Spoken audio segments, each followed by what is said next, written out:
The U.S. pauses shipment of bombs to Israel amid concerns over an invasion in Rafah. And Stormy Daniels testifies in the criminal trial of former President Donald Trump, prompting a bid for a mistrial by his legal team. The Morning Rundown starts now. From the Straight Arrow News Studio, bringing the stories that matter to you from across the United States and around the world. This is the Morning Rundown. Today is Wednesday, May 8th. Thank you for joining us. I'm Lauren Taylor.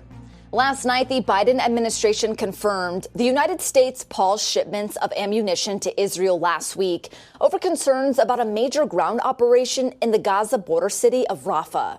U.S. officials said the shipment included 3,500 bombs, some weighing 2,000 pounds and others weighing 500 pounds. This was the first time the administration has delayed an arms delivery to Israel since the war began following Hamas's terror attack back in October.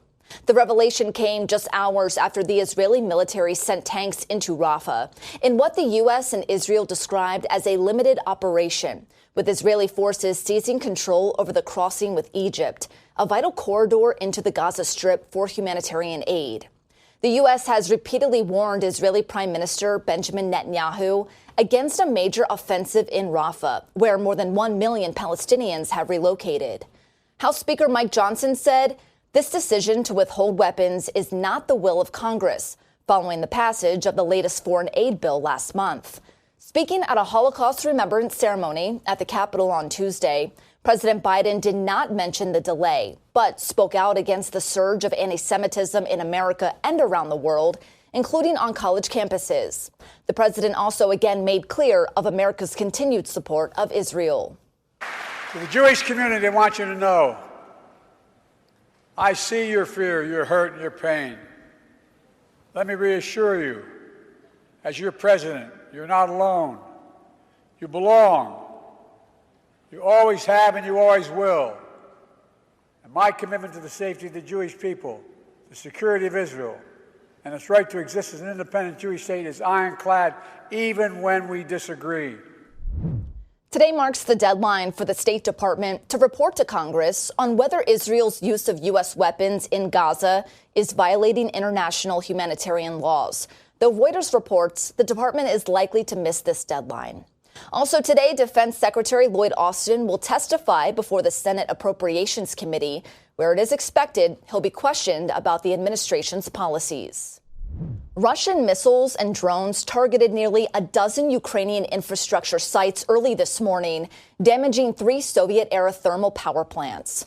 Ukrainian officials said the strikes injured 3 people and affected energy facilities, homes, and public transportation across several regions. Officials say anti-aircraft defenses intercepted 20 drones and 39 missiles in the attack, which lasted approximately 7 hours, further straining Ukraine's energy system. These attacks continue Moscow's strategy of targeting critical Ukrainian energy infrastructure. President Volodymyr Zelensky condemned the strikes, saying they came on the same day Ukraine celebrates victory over Nazism in World War II, calling for global recognition of the threat posed by modern Nazism. There's been no immediate response from Russia on these latest strikes. The judge presiding over Donald Trump's criminal trial in New York denied the former president's legal team's motion for a mistrial on Tuesday. Trump's lawyers' bid for a mistrial came amid testimony by adult film star Stormy Daniels, as Trump's attorneys called her testimony extraordinarily prejudicial. During her testimony, Daniels detailed an alleged sexual encounter with Trump, leading to numerous objections by the former president's team.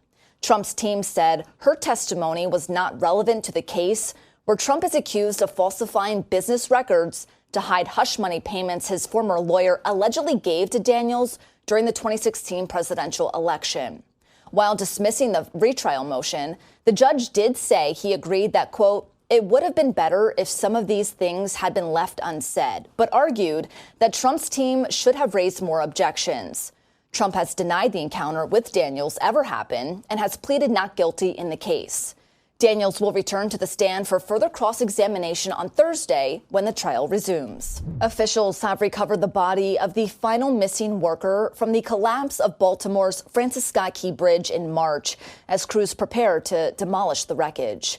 The worker was among 6 killed when the container ship Dolly lost power, struck a support column, and caused the bridge to collapse, halting most maritime traffic through Baltimore's port. The controlled demolition, set to begin soon, will clear the wreckage and enable traffic to resume. Maryland officials aim to reopen the port's main channel by the end of this month and plan to rebuild the bridge by the fall of 2028. Panera Bread says it will stop selling its charged lemonade beverages at all restaurants nationwide. The news follows lawsuits that blame the drink for at least 2 deaths due to its high caffeine content. A company spokesperson confirmed the news Tuesday, saying the drink is being discontinued as Panera undergoes a menu transformation, but made no mention of the wrongful death lawsuits. Last October, the family of a 21-year-old University of Pennsylvania student with a heart condition filed a lawsuit claiming she died after drinking the beverage. Then in December, the family of a Florida man with a chromosomal deficiency disorder filed a lawsuit after he died after consuming the drink. Reports of the lawsuits led Panera to update its warnings, alerting customers that the lemonade was not recommended for children, pregnant or nursing women, or people sensitive to caffeine. Panera has previously stated it stands by the safety of its products. Finally this morning, OpenAI, one of the main players behind the rise of artificial intelligence, has found its newest partner to help train its algorithms, the publisher of People magazine.